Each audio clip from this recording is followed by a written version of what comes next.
So, and before concluding, one more thing as far as with New Thought. I mentioned the Phineas Quimby earlier, who was a clockmaker. He became fascinated with hypnosis, and he's associated with the New Thought. And what he came to realize through hypnosis is that disease is what follows the disturbances of the mind or spiritual matter. And he used hypnosis for healing. So in conclusion, when talking about New Thought, the modern transformations of New Thought suggest at least two important points about esotericism as a religious practice. So first, its appeal for many people is in its inward focus, which allows for its practitioners to paint the details of its practice in their own way. So it's very individualized. Second, because esotericism's focus is the individual and the individual's mind, it lends itself to being described and taught through easily marketable and sellable goods such as books, magazines, and videos.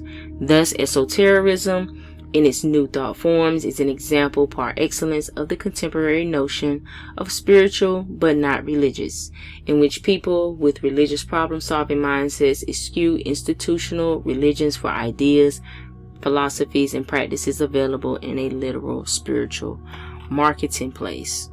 Okay, so that concludes talking about the New Thought age here. We're going to go into Eliphas Levi. So he is a popularized person in the occult. He is responsible for this particular image that you are familiar with, known as the Baphomet. Okay, so Eliphas Levi, whose real name was Alphonse Louis Constant, lived a remarkably many-faceted life. At various stages, he was a would-be priest, a revolutionary socialist, a utopian visionary, an artist, an actor, a poet, and above all, the author of a number of books on magic and occultism, which helped to make these subjects accessible to a much wider public than ever before, and played a seminal role in the upsurge of interest in occultism in the modern world. So we look at Eliphas Levi, who is from France. Okay, so his ideas admired and inspired H.P Blavatsky, who is behind Theosophy, and he also inspired the magicians of the Hermetic Order of the Golden Dawn, as well as Aleister Crowley. He's the one who popularized the tarot Baphomet depiction. I'm not sure why I put all true there. The Baphomet depiction that we are so accustomed to and people are so fearful of is because of him.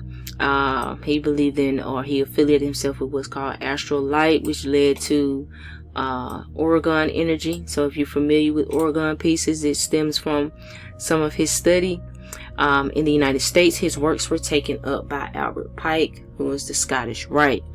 So to all of the Masons and the Satanists and people that you're probably familiar with, he is who influenced them. Okay, so when we talk about Eliphas Levi, so like I say, this depiction of the Baphomet here, as you can see his name down here, which has become the object of obsession for so many conspiracy theories when you're talking about Freemasonry or Illuminati. And as you can see, these things aren't all just one thing, but they have all seemed to be branched together due to, you know, propaganda and different things like that. And so let's see. Okay, left a little too fast. Okay, so as I stated, Levi was part of a remarkable constellation of occultists in the 19th century France, but his influence went far beyond his native country. Many of his ideas, of course, as I told you, were admired by many different people. And it goes on to say Aleister Crowley even believed himself to be Levi's reincarnation. Okay, and they talk a little bit about his family life here a little bit, and you know, something that you guys can dig more into. Okay, so it says when Constant was in his early 40s, a number of important things happened to him. One was that his wife Naomi left him. Another was his meeting with a curious Polish philosopher, mathematician, and visionary called Joseph Horn Wronski, who, like Constant, believed in the coming reign of the Holy Spirit. Wronski believed that there was no conflict between science and religion. On the contrary, he argued that through science one could discover the true religion. Moreover, once the true religion was revealed, a new and better age for humanity would be ushered in. Wronski had also invented a remarkable machine called a programmator, which was a sort of compendium of all knowledge and supposedly could answer any question, including predicting the future. Okay, so after Wronski's death, Constant, or Levi, as he had become by then, found the machine in a junk shop and bought it. Okay.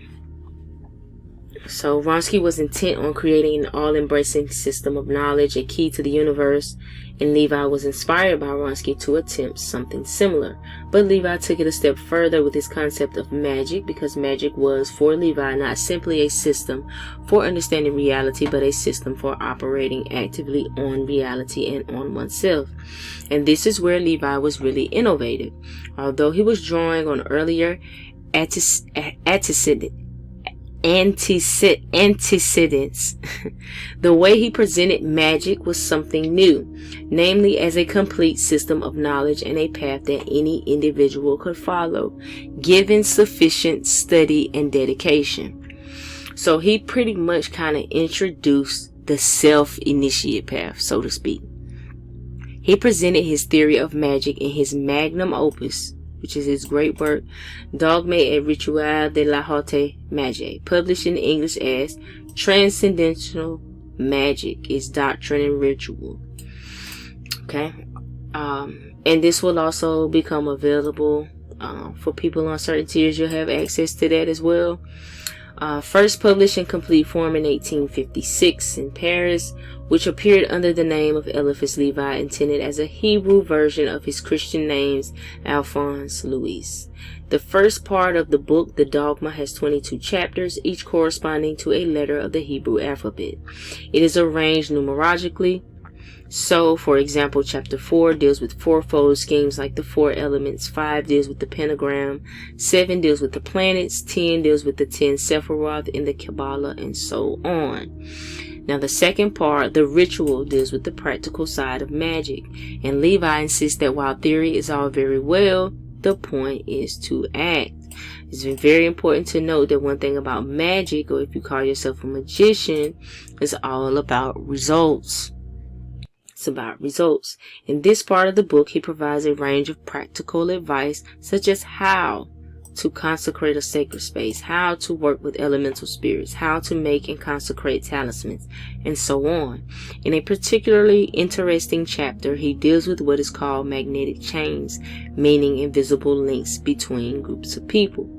Here he deals with a number of questions addressed in modern social psychology. What is it that enables a skilled orator to move a crowd of thousands of people? Why do people in a group act in ways that they would not if they were on their own?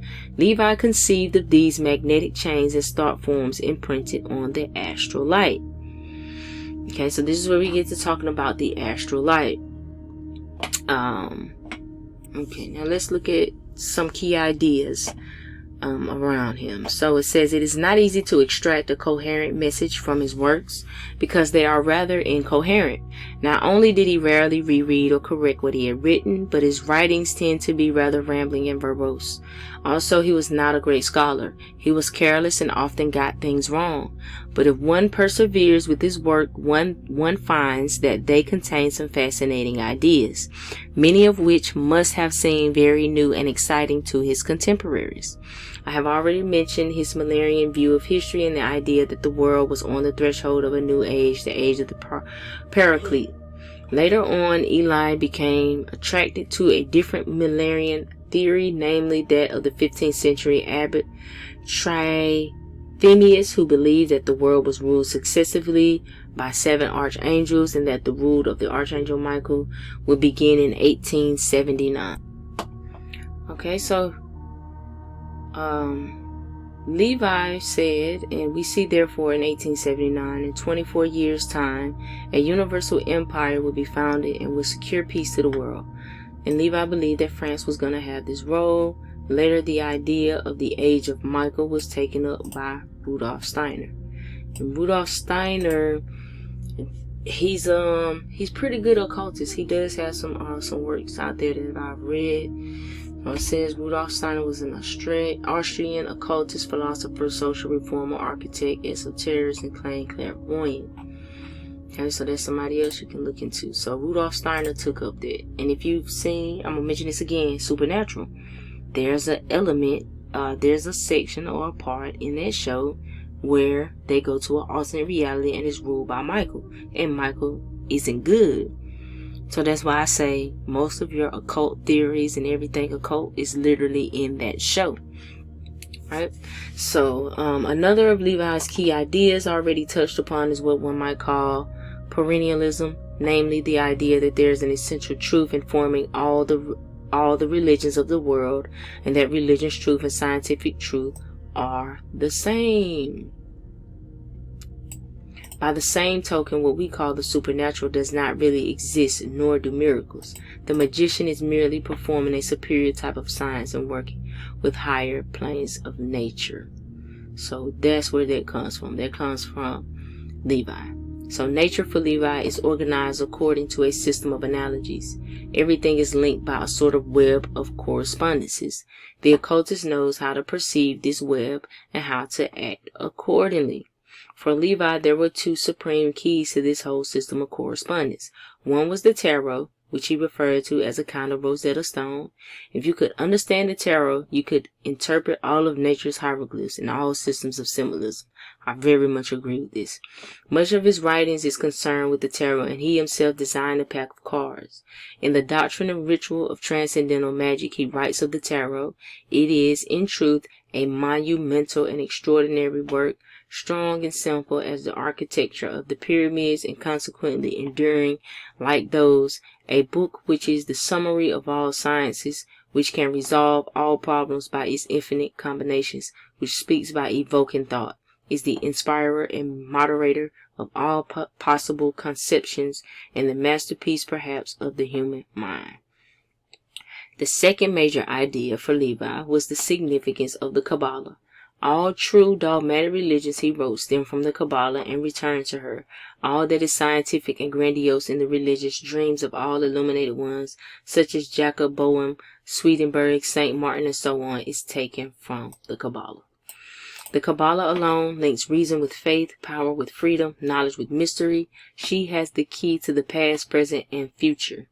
Levi linked the Kabbalah and the tarot by assigning the 22 tarot trump decks to the 22 letters of the Hebrew alphabet.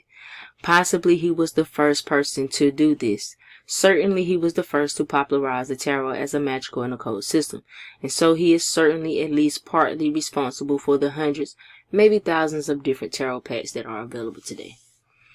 So, and I have a specific deck that literally has the Hebrew alphabet as well as the Kabbalah. It's all interconnected with that. So language, the word, was very important to Levi. He attached great importance to the Hebrew alphabet and the idea that the letters were with their corresponding numbers represented certain primal forces in the universe. In order to pronounce duly the great words of the Kabbalah, one must pronounce them with a complete intelligence, with a will that nothing checks, and activity that nothing daunts. In magic, to have said is to have done. The word begins with letters, it ends with acts. Okay, and another very important concept in Levi's work is what he called the Astral Light. So that's a term that later became familiar to Theosophists through the works of Madame Blavatsky. She also used the term Akasha. In the Dogma and Rituals of High Magic, Levi argues that there exists in nature a force infinitely exceeding that of steam, a force that would enable the man capable of seizing and directing it to change the face of the world. The ancients knew this force. It consists of a universal agent whose supreme law is equilibrium and whose direction is directly related to the great arcanum of transcendental magic. Through the use of this agent, one can change the very order of the seasons, produce the phenomenon of day in the middle of the night, enter instantly into contacts with the farthest ends of the earth, see events on the other side of the